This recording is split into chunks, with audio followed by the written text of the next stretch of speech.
প্রতিষ্ঠাবার্ষিকী আওয়ামী লীগ ১০ দফা কর্মসূচি ঘোষণা। এদিকে দেশের ১ ইঞ্চি মাটিও কেউ দখল করতে পারবে না বলছেন নাসিম। জানাবো ভারতের সঙ্গে বৈরতা করে বিএনপি দেশের ক্ষতি করেছে বলছেন কাদের। সংকটে জ্বলে ওঠে আওয়ামী লীগ এবং সর্বশেষ জানাবো আওয়ামী লীগ ছেড়ে রাজনীতিতে উদ্বাস্ত তারা। দর্শক শুনছিলেন সংবাদ শিরোনাম, এখন বিস্তারিত। প্রতিষ্ঠাবার্ষিকী আওয়ামী লীগের ১০ দফা কর্মসূচি ঘোষণা। আওয়ামী লীগের ৭৫তম প্রতিষ্ঠাবার্ষিকী প্লাটিনাম জুবিলি উপলক্ষে কর্মসূচি ঘোষণা করেছে দলটির সাধারণ সম্পাদক ওবায়দুল কাদের। এছাড়াও রোববার ২৩ জুন সকাল ৭টায় ধানমন্ডির ৩২ নম্বর সড়কে জাতির পিতার প্রতিকৃতিতে শ্রদ্ধা জানাবেন দলীয় সভাপতি শেখ হাসিনা। এরপর আওয়ামী লীগের কেন্দ্রীয় নেতাকর্মীরা এরপর দুপুরে সোহরাওয়ার্দী উদ্যানে দলের প্রতিষ্ঠাবার্ষিকী সমাবেশ হবে। দিনটি উপলক্ষে সারা দেশে গাছ লাগানোর জন্য সবুজ ধরিত্রী অভিযান পরিচালনা করা হবে। সোমবার ২৪ জুন সন্ধ্যায় হাতিরঝিল সাংস্কৃতিক অনুষ্ঠান আয়োজন করা হবে। এরপর ২৮ জুন হবে সাইকেল র্যালি। ওবায়দুল কাদের বলেন, আজকে দেশের সব মহৎ অর্জন আওয়ামী লীগের মাধ্যমেই অর্জিত হয়েছে। গৌরবোজ্জ্বল ইতিহাস পেরিয়ে এসেছে এ দল। সিলেট অঞ্চলের জনপ্রতিনিধিদের পানিবন্দী মানুষকে সহযোগিতার আহ্বান জানিয়ে কাদের বলেন, সিলেট বন্যা পরিস্থিতি প্রধানমন্ত্রী শেখ হাসিনা নিয়মিত খোঁজ খবর নিচ্ছেন। সিলেটে ভয়াবহ বন্যা পরিস্থিতি, এই অবস্থায় আওয়ামী লীগ নেতাকর্মীদের ত্রাণ কার্যক্রম এবং উদ্ধার কার্যক্রমে অংশ নিতে হবে। দেশের ১ ইঞ্চি মাটিও কেউ দখল করতে পারবে না বলছেন নাসিম। বাংলাদেশ আওয়ামী লীগের যুগ্ম সাধারণ সম্পাদক ও ঢাকা ৮ আসনের সংসদ সদস্য কৃষিবিদ আফমা বাহুদ্দিন নাসিম বলেছেন, সেন্ট মার্টিন বাংলাদেশের একটি ভূখণ্ড। এই ভূখণ্ডে বাংলাদেশের মানুষেরই বসবাস করে তাদের জীবনের মূল্য অনেক বেশি। তাদের জীবন ও জীবন মান সমুন্নত রাখা বর্তমান সরকারের দৃঢ় অঙ্গীকার। এই ভূখণ্ড কারো দ্বারা ক্ষতিগ্রস্ত হতে দেওয়া হবে না। শেখ হাসিনা ক্ষমতায় থাকা অবস্থায় দেশের ১ ইঞ্চি মাটিও কেউ দখল করতে পারবে না। তিনি বলেন, যারা সাম্প্রদায়িক শক্তি ও সাম্প্রদায়িক বিষ পাম্প ছড়িয়ে বাংলাদেশকে বিভক্ত করতে চায় তাদের মোকাবেলা করার একমাত্র শক্তি ও একমাত্র বাতিঘর হলো দেশরত্ন শেখ হাসিনা। আমরা সবাই তার পাশে থেকে দেশবিরোধী অপশক্তি অপরাজনীতিকে প্রতিহত করব। যারা আমাদের বাংলাদেশের শান্তি বিনষ্ট করতে চায় তাদের বিরুদ্ধে আমরা সবাই একত্রিত হয়ে মোকাবেলা করব। আমরা শেখ হাসিনার নির্দেশিত পথ অনুযায়ী দেশকে এগিয়ে নিয়ে যাব। নাসিম বলেন, আমরা সবাই দেশরত্ন শেখ হাসিনার জন্য দোয়া করব, যাতে তিনি সারা জীবন আমাদের ১৮ কোটি মানুষের সেবা করে যেতে পারেন। মুক্তিযুদ্ধের চেতনায় অসাম্প্রদায়িক বাংলাদেশ, গণতান্ত্রিক বাংলাদেশ গঠনে আমরা সবাই তার পাশে আছি। তিনি সুস্থ থাকলেও দীর্ঘজীবী হলে বাঙালি জাতি উপকৃত হবে। আওয়ামী লীগের সিনিয়র এই নেতা বলেন, আওয়ামী লীগ সবসময় মানুষের পাশে দাঁড়ায়। আমাদের রাজনীতি হলো দেশের মানুষের জন্য।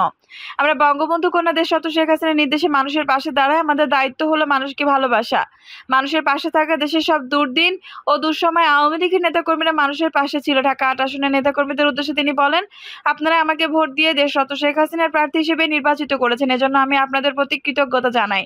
নির্বাচনে আমাকে জয়ী করার জন্য সবাই অনেক পরিশ্রম করেছেন, তার জন্য আমি আপনার সবার কাছে চিরঋণী। আমি সবসময় আপনাদের পাশে আছি। আপনাদের যে কোনো প্রয়োজনে আমাকে আপনার পাশে পাবেন ইনশাআল্লাহ। ভারতের সঙ্গে বৈরতা করে বিএনপি দেশের ক্ষতি করেছে বলছেন কাদের। ভারতের সঙ্গে বৈর সম্পর্ক সৃষ্টি করে বিএনপি দেশের ক্ষতি করেছে দাবি করে আওয়ামী লীগ সাধারণ সম্পাদক ওবায়দুল কাদের বলেছেন, আওয়ামী লীগ বন্ধুত্বপূর্ণ সম্পর্ক চায়। আওয়ামী লীগ সাধারণ সম্পাদক ওবায়দুল কাদের বলেন, ভারতের সঙ্গে বৈরী সম্পর্ক করে বিএনপি বাংলাদেশের ক্ষতি করেছে। আমরা বৈরতা চাই না, বন্ধুত্বপূর্ণ ভারসাম্যমূলক ও সম্মানজনক পারস্পরিক কূটনীতি চাই। সম্পর্ক ভালো রাখতে চাই। সম্পর্ক বন্ধুত্বপূর্ণ হলে আলোচনার টেবিলে সমস্যার সম্মানজনক সমাধান সম্ভব। ভারতের সঙ্গে কম্প্রিহেন্সিভ পার্টনারশিপ করছি। বাংলাদেশের জাতীয় স্বার্থে বিকিয়ে দিয়ে কারো সঙ্গে সম্পর্ক করব না। তিনি বলেন, জিয়াউর রহমান, এরশাদ ও খালেদা জিয়ার আমলে ভারতের সঙ্গে সম্পর্ক বৈরী ছিল। তারা পারস্পরিক সম্পর্কে সংশয় ও অবিশ্বাসের দেওয়াল সৃষ্টি করেছিলেন। খালেদা জিয়া ভারতের সঙ্গে বৈরতা করে বাংলাদেশের সবচেয়ে বেশি ক্ষতি করেছেন। কাদের দাবি, ভারত পার্লামেন্ট সর্বসম্মতভাবে সীমান্ত সমস্যা সমাধানের সিদ্ধান্ত নিয়েছে। ভারতের প্রধানমন্ত্রী নরেন্দ্র মোদী উদ্যোগ নিয়েছেন। সিলেটের বন্যা পরিস্থিতি নিয়ে ওবায়দুল কাদের বলেন, সিলেট অঞ্চলে বন্যা পরিস্থিতি দেখা দিয়েছে। বহু মানুষ পানিবন্দী অবস্থায় আছেন। প্রধানমন্ত্রী শেখ হাসিনা নিয়মিত বন্যা পরিস্থিতির খোঁজ খবর নিচ্ছেন। দলের নেতাকর্মীদের উদ্ধার ও ত্রাণ কার্যক্রমে অংশ নেওয়ার আহ্বান জানিয়েছেন। দুর্যোগ প্রতিমন্ত্রী বন্যা কবলিত এলাকায় পরিদর্শন করেছেন, ত্রাণ কার্যক্রম পরিচালনা করছেন। সংকটে জ্বলে ওঠে আওয়ামী লীগ।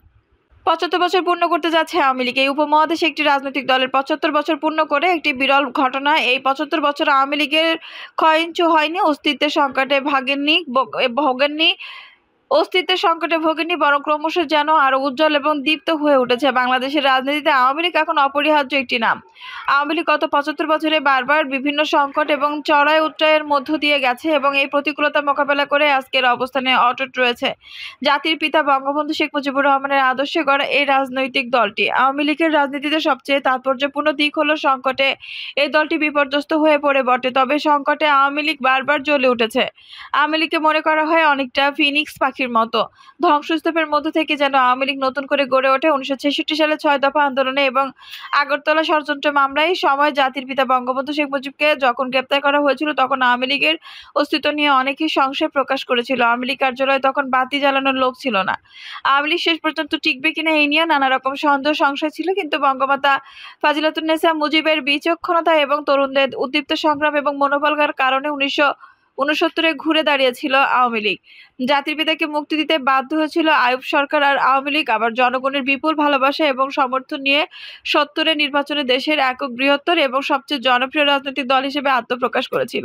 স্বাধীনতার পর ১৯৭৫-এর ১৫ই আগস্ট জাতির পিতা বঙ্গবন্ধু শেখ মুজিবুর রহমানকে হত্যার পর অনেকেই মনে করেছিল আওয়ামী লীগ হয়তো কালের গর্ভে বিলীন হয়ে যাবে এবং অস্তিত্ব থাকবে না। আওয়ামী লীগ কয়েক ভাগে বিভক্ত হয়ে পড়েছিল, নেতাকর্মীদের ছিল অসহায়, ভবিষ্যৎ ছিল অনিশ্চয়তায় ভরা। ঠিক এরকম সময় ১৯৮১ সালে আওয়ামী লীগের কাউন্সিলে শেখ হাসিনাকে সভাপতি করার সিদ্ধান্ত গ্রহণ করে। ১৯৮১ সালের ১৭ মে সমস্ত প্রতিকূলতা উপেক্ষা করে শেখ হাসিনা স্বদেশ প্রত্যাবর্তন করে এবং সেখান থেকে শুরু হয় আওয়ামী লীগ পুনর্জীবনের নতুন গল্প। আওয়ামী লীগ ধ্বংসস্তূপের মধ্য থেকে আবার বিকশিত হয়, উজ্জীবিত হয়, গণমানুষের দলে পরিণত হয়। গণতন্ত্র পুনরুদ্ধারে আন্দোলনে নেতৃত্ব দেয় ক্ষতবিক্ষত হয়ে জাগরিত হওয়া এই রাজনৈতিক দলটি। ১৯৯১ সালে নির্বাচনে আওয়ামী লীগের বিজয় ছিল অবধারিত। সকলে মনে করেছিল আওয়ামী লীগ আবার ক্ষমতায় আসছে, কিন্তু এই নির্বাচনে আওয়ামী লীগ পরাজিত হয়। তখন অনেকেই আওয়ামী লীগের শেষ দেখছিল, অনেকে বলেছিল যে এই দলটি আর টিকবে না।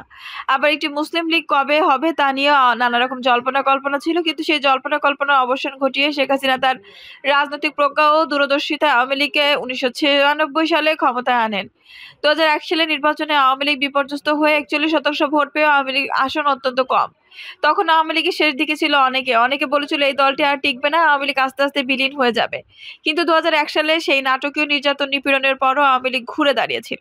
২০০৪ সালে ২১ আগস্ট গ্রেনেড হামলার মাধ্যমে আওয়ামী লীগকে নিঃশোধিত করে দেওয়ার চেষ্টা করা হয়েছিল। শেখ হাসিনাকে হত্যার মাধ্যমে আওয়ামী লীগকে অস্তিত্ববিহীন এবং আওয়ামী লীগের শেকড় উপড়ে ফেলার চেষ্টা করা হয়েছিল, কিন্তু ২১ আগস্ট গ্রেনেড হামলার পর অলৌকিকভাবে শেখ হাসিনা বেঁচে যান। ভেস্তে যায় সেই পরিকল্পনাও। ২০০৭ সালে ১১ সময় মাইনাস ফর্মুলা দেওয়া হয়েছিল। সেই মাইনাস ফর্মুলার মাধ্যমে শেখ হাসিনাকে রাজনীতি থেকে নির্বাসনে পাঠানোর ষড়যন্ত্র করা হয়েছিল, কিন্তু সেই ষড়যন্ত্রকেও প্রতিহত করেন শেখ হাসিনা এবং তার বিশ্বস্ত সহচররা। এভাবে প্রতিটি দুর্যোগের, প্রতিটি সংকটে আওয়ামী লীগ বারবার ঘুরে দাঁড়িয়েছে। আর এই ঘুরে দাঁড়ানোটাই যেন আওয়ামী লীগের সৌন্দর্য। সংকট কখনো আওয়ামী লীগকে পরাজিত করতে পারে না, বরং সংকটে জয় করেই আওয়ামী লীগ আজকের এই অবস্থায় এসেছে। আওয়ামী লীগ ছেড়ে রাজনীতিতে উদ্বাস্তু তারা। এক সময় তারা অত্যন্ত প্রভাবশালী নেতা ছিলেন, মেধাবী নেতা ছিলেন। জাতীয় রাজনীতিতে তাদের ভূমিকা ছিল উজ্জ্বল, কিন্তু আওয়ামী লীগ ত্যাগ করার পর তারা রাজনীতিতে আস্তে আস্তে হারিয়ে যেতে থাকেন। এখন নিজেরাই রাজনীতিতে উদ্বাস্তুতে পরিণত হয়েছেন। আওয়ামী লীগ ত্যাগ করে মূলধারার নেতৃত্বের বাইরে যেয়ে কেউ টিকতে পারে না, এই সত্যটি বারবার প্রমাণিত হয়েছে। বাংলাদেশ আওয়ামী লীগের রাজনীতিতে এরকম অনেক ব্যক্তিত্ব রয়েছে যারা তাদের নিজেদের ভুলে আওয়ামী লীগ ত্যাগ করে নিজেরাই সর্বস্ত হয়েছেন। আওয়ামী লীগ আগামী ২৩ জুন তার ৭৫তম প্রতিষ্ঠাবার্ষিকী পালন করছে। আওয়ামী লীগের এই প্লাটিনাম জয়ন্তীর সময় এই সমস্ত উদ্বাস্ত নেতাদের নিয়ে এই প্রতিবেদন। ডক্টর কামাল হোসেন। আওয়ামী লীগের নেতাদের মধ্যে ডক্টর কামাল হোসেন অত্যন্ত গুরুত্বপূর্ণ এবং প্রভাবশালী নেতা ছিলেন।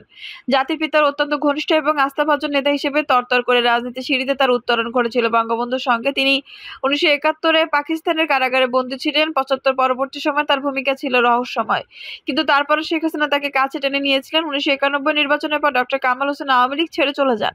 তিনি গণফ্রন্ট নামের একটি রাজনৈতিক সংগঠনের জন্ম দেন, কিন্তু এই গণফ্রন্ট পর্বতের মুশিক প্রসবের মতোই রাজনীতিতে কোনো ভূমিকা রাখতে পারেনি। শেষ পর্যন্ত রাজনীতিতে গণফ্রন্ট একটি অস্তিত্বহীন, গুরুত্বহীন রাজনৈতিক দল হিসেবে পরিগণিত হয়।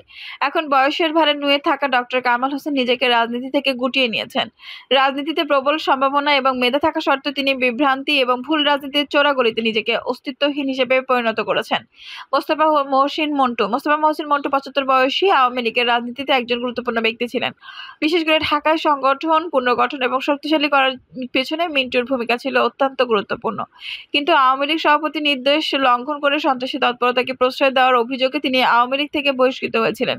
পরবর্তীতে তিনি ডক্টর কামাল হোসেনের সঙ্গে মিলে গণফ্রন্ট গঠন করেছিল। গণফ্রন্ট থেকে তিনি কিছুদিন আগে বহিষ্কৃত হয়ে নিজেই একটি রাজনৈতিক দোকান খোলার চেষ্টা করেন বটে, তবে সেই চেষ্টা অঙ্কুরেই বিনষ্ট হচ্ছে। সেই চেষ্টার খুব একটা সফল হয়নি। অধ্যাপক আবু সাঈদী একজন মেধাবী রাজনীতিবিদ ছিলেন। বিশেষ করে বঙ্গবন্ধুকে নিয়ে গবেষণা এবং ৭৫ পরবর্তী সময় বঙ্গবন্ধুর ইমেজ পুনরুদ্ধারের ক্ষেত্রে তিনি যথেষ্ট কাজ করেছিলেন। কিন্তু ২০০৭ সালে তিনি সংস্কারপন্থী হয়ে ওঠেন। এর আগেও তার বিভ্রান্তি হয়েছিল। তিনি আব্দুর রাজ্জাকের সঙ্গে মিলে বাকশালে যোগ দিয়েছিলেন, তবে ১/১১-তে তার বিভ্রান্তির কারণে তিনি মনোনয়ন বঞ্চিত হন পাবনার আসন থেকে। পরবর্তীতে তিনি আওয়ামী লীগের আর থাকেননি। ২০১৮ নির্বাচনে তিনি জাতীয় ঐক্যফ্রন্ট থেকে ধনের শীষ প্রতীকে নির্বাচন করে পরাজিত হন। গত নির্বাচনে তিনি স্বতন্ত্র হয়ে পরাজিত হন। রাজনীতিতে তিনি এখন উদ্বাস্তু। সুলতান মোহাম্মদ মনসুর আহমেদ আওয়ামী লীগের ৭৫ পরবর্তী ছাত্র নেতাদের মধ্যে সবচেয়ে সম্ভাবনাময় মনে করা হতো সুলতান মোহাম্মদ মনসুর আহমেদকে। তিনি শেখ হাসিনার অত্যন্ত ঘনিষ্ঠ ছিলেন এবং আওয়ামী লীগ সভাপতি যাদেরকে নিজ হাতে গড়ে তুলেছিলেন তাদের মধ্যে সুলতান মোহাম্মদ মনসুর আহমেদ ছিল অন্যতম। কিন্তু তিনিও ১/১১-এর সময় সংস্কারপন্থী হয়েছেন এবং সংস্কারপন্থী হওয়ার কারণেই তিনি পরবর্তীতে রাজনীতির মূলধারা থেকে বিচ্ছিন্ন হয়েছেন। ২০১৮ নির্বাচনে তিনি জাতীয় ঐক্যফ্রন্ট থেকে ধানের শীষ প্রতীকে নির্বাচন করেন। এবার তিনি আর নির্বাচনে অংশগ্রহণ করেননি। রাজনীতিতে তিনি এখন পথভ্রষ্ট এবং অস্তিত্ববিহীন। দর্শক, এই ছিল এখনকার সর্বশেষ সংবাদ। নিউজটি ভালো লাগলে অবশ্যই একটা লাইক দিন, কমেন্টে আপনার মূল্যবান মতামত জানান। সব সময় আমাদের পাশে থাকতে সাবস্ক্রাইব করে বেল বাটনটি অন করে রাখুন। ধন্যবাদ।